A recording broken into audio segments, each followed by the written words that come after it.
Hi, I'm Corey Leshin, and this is my final presentation for MBAD6020 Customer Value in a Digital World at Robert Morris University.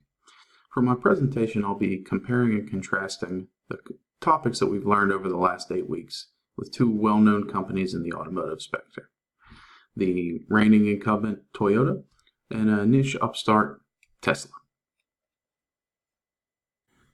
Comparing these two companies at face value, you really see how vastly different they are in size and in history. Toyota over 80 years old with Tesla's 15 years old. Toyota being the third largest automotive manufacturer in the world at 10.8 million vehicles sold. Tesla having a great year in 2017, but 2018 only reaching 245,000. Toyota is still the sixth largest corporation in the world in regards to revenue, and that's not only in the automotive sector at $272 billion, almost over 10 times larger than Tesla at $21.4 billion. Toyota employs over 370,000 employees across the entire world. Tesla only at 45,000 employees, most of which in the manufacturing sector. Toyota is most well known for the Toyota Way, which is lean manufacturing principles that they apply across any type of organization. It's something that's become very popular in the hospital sector the last 10 or 15 years or so. Tesla being well known for being the first automotive manufacturer to produce an autonomous vehicle, something well known across all sectors. The first question is to compare and contrast the value discipline that each company adheres to. I think the best way to do this is to take a look at each company's corporate values and mission statements and compare them from there down. In regards to Toyota, they have 7 values that were set forth by the original founder of the company. While I won't go through all 7 of them, they use words like foster, create, develop, dedicate. They're really focused more on fostering relationships between their suppliers at the front end and their customers at the back end, and understanding that healthy relationships at both ends are key to having a healthy business. In regards to Tesla, it's more of striving to innovate and lead. There's 6 values given from the CEO Elon Musk, which were simple, short-worded answers: move fast, do the impossible, constantly innovate, reason from first principles, or break things down to simpler ways to understand the root causes of problems and solutions. Think like owners, and we are all in.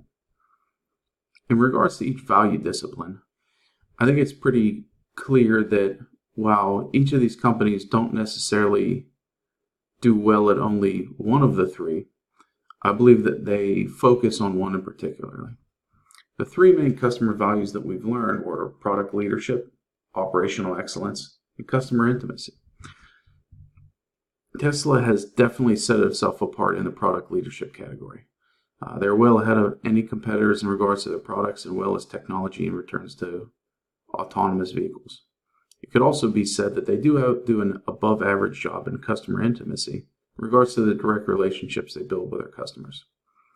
Toyota, on the other hand, has fundamentally strived to reward their customers with operational excellence. They pride themselves on the reduction of waste and high quality products they provide to their customers. They've also dabbled in product leadership when they were the first company to mass market a gasoline-electric hybrid, the Prius. The second question is to compare and contrast the market segmentation of each of these companies. In regards to Toyota, when you sell 10.8 million vehicles worldwide, which they did last year, you do so by having value across as many segments as you can. While they certainly might not reach all the niche markets, they certainly appeal to the majority of consumers across the world in all facets of life. Tesla, on the other hand, seems to focus on a rather refined segment based on their products. While the Model 3 introduction certainly opened up the company to more consumers, the segment they operate in is rather clearly defined. 55% of all Teslas are sold in the top 10% of zip codes by household income. With the average sampled household income of around $158,000, there certainly isn't one in every neighborhood in America. Geographically speaking, over 1/3 of Teslas are shipped to California alone. This shouldn't come as a surprise since fuel costs are the highest in the country there, as well as them having a very friendly attitude towards emission reductions and these earth-friendly technologies. Not to mention it's right near headquarters for Tesla. Almost ironically, the Japanese automaker Toyota's headquarters are right outside Dallas, Texas in Plano. The third question is to compare and contrast how each company builds relationships and loyalty to their external customers. Toyota's loyalty is based on their value discipline, has been to provide the customer with the highest quality product. Toyota has made strides to create great relationships with their customers on all fronts. While certainly design quality and manufacturing quality are what come to mind first, Toyota expands that to include marketing quality and management quality, where sales, service, and logistics are included as focus points for Toyota to provide value to the customer. Tesla, on the other hand, builds relationships by means unconventional in the traditional automotive world, but work very well for the product that they sell. A significant part of the process of being a Tesla customer is that they do it all on their own. There's no third-party dealerships in any part of the process. This allows Tesla to control every part of the messaging and relationship from the beginning of the car buying and owning process. I think we can all say we've had at least one bad car dealer experience, whether that's on the sales or the service side in our lives. You could say that actually makes the stakes almost higher with Tesla. You can say one Ford dealer is better than the other, but with Tesla, it's all or not. Since everything from the initial visit through follow-up maintenance appointments is controlled by the Tesla brand, customers can depend on a quality, consistent experience. The commitment that Tesla has made to build a huge network of recharging stations across the country has done a lot for customer loyalty to let consumers know that they aren't forgotten after they made their purchase. With the limited refueling range, obviously, of electric vehicles, the ability to drive coast to coast in a Tesla is not possible when more convenient with these supercharging stations. These recharging stations provide a much faster recharge time than standard home outlets, allowing for a reasonable travel time across the country.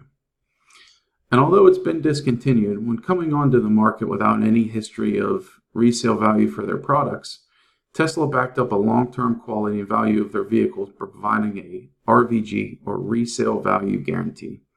This was calculated at 50% of the base vehicle price plus 43% for all options added for a guaranteed resale value after 3 years.